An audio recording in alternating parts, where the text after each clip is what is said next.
Tonight in the city that normally never sleeps, canceling tomorrow's classes in all public schools. The mayor also warning people who live in high-rises to stay away from the windows, which could be blown out by flying debris. You are just at the wrong place at the wrong time.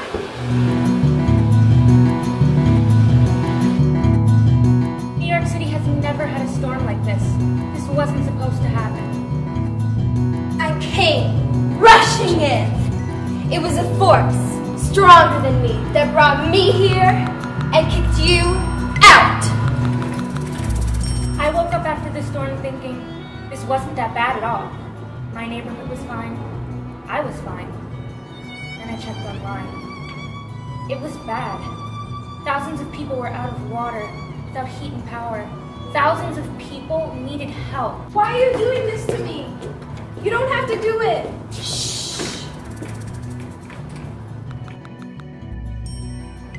Union workers were in a tough spot because some of our homes were destroyed, but we were immediately called back to work to start fixing things. My neighbor was a local 3-journey person. My house was destroyed, and I was immediately called back to work for 12 to 14 hours a day. So even though my home was destroyed, I went back and helped others rebuild their homes. All of Lower Manhattan was without power. Nobody cared that Wall Street couldn't get to their jobs. Nobody cared that the financial hedge fund managers couldn't get to their jobs. It was clear that the actual workers were who the city depended on. People needed houses rebuilt. They needed trains running. People worry about losing Wall Street all the time. Well, we lost Wall Street for weeks and the city was fine. The city wasn't fine when trains weren't running. When we didn't have power. When hospitals didn't have power. It was the workers, the builders, the electricians, the firemen, and the nurses that we needed. People who've been dogging the labor movement and dogging workers were suddenly like, labor, we need you. So with Scott Walker in Wisconsin and all the anti-union rhetoric that had been out there in the year and a half prior to Sandy, and lo and behold, an emergency happens, and working people are needed.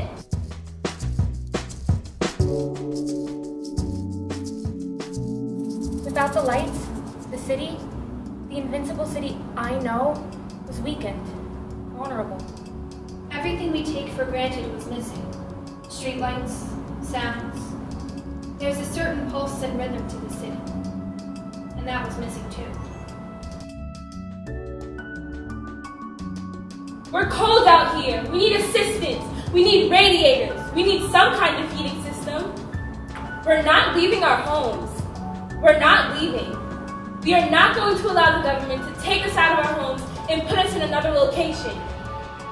Some of us haven't had a good meal since Sunday. There are no stores open in this area. Not a pharmacy, not even a bank.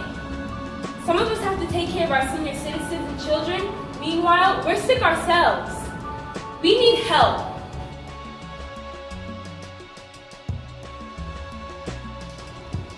I'm an electrician. My company's truck went every day. We were rebuilding homes. I worked on 40 homes a week. It was devastating. I went to Garrison, Breezy Point, and the Rockaways. I saw cars floating down the block, elderly people stuck in homes, and mold making people sick. I saw how desperate everyone was. Stay strong. I can't. Have faith. In what? Rebuild. I have nothing left. Have hope. It's slipping through my fingertips. There was a good side and a bad side. The good side was everybody had something in common. No matter where you were from, what race or nationality you were, people had lost everything. People lost their homes, their possessions. It became a work of passion. This was a way I could give people help. I could give them electricity. They'd been living weeks without power, and I could give it to them. So I worked very long hours. I would have to wake up at 3 in the morning just to get to work on time. I wouldn't be back until 11, maybe midnight. Then I would sleep for 3 hours and get right back to work. My photographs were in boxes in the basement. And the basement was flooded. And it was too late. Too late when I realized I left them there to drown. The water came rising so fast, we had to evacuate. I ran through Sandy, all sorts of things whipping at me. Back at the house, the water grew 3 feet tall. And when I looked, my red dress soaked. But I didn't care.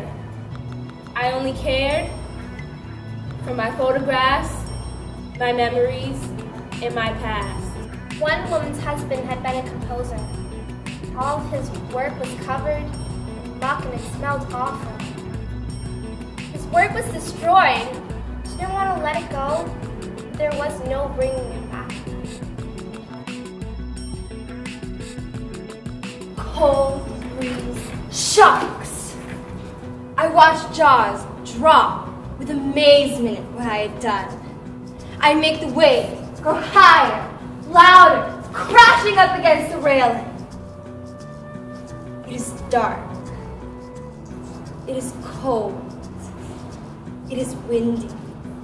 And I am responsible for all of it.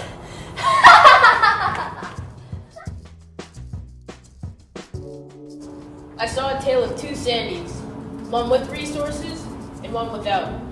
Much like New Orleans, New York is divided by geography, by class, by race, all sorts of ways people end up living in different places and having different resources.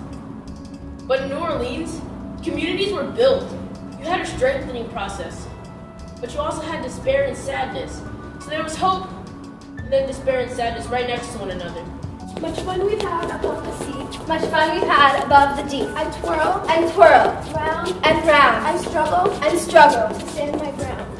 If this is life, I shall not live. The unbearable storm has nothing to give.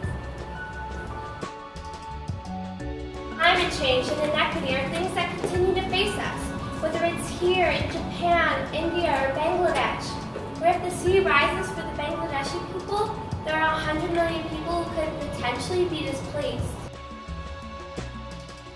I am a Local 3 contractor. We were there to help. It wasn't about the money, it was about humanity and taking care of one another. That's what Local 3 has always been about. People look to union workers to help, to restore. No one can rebuild alone. Will you remember who helped you rebuild?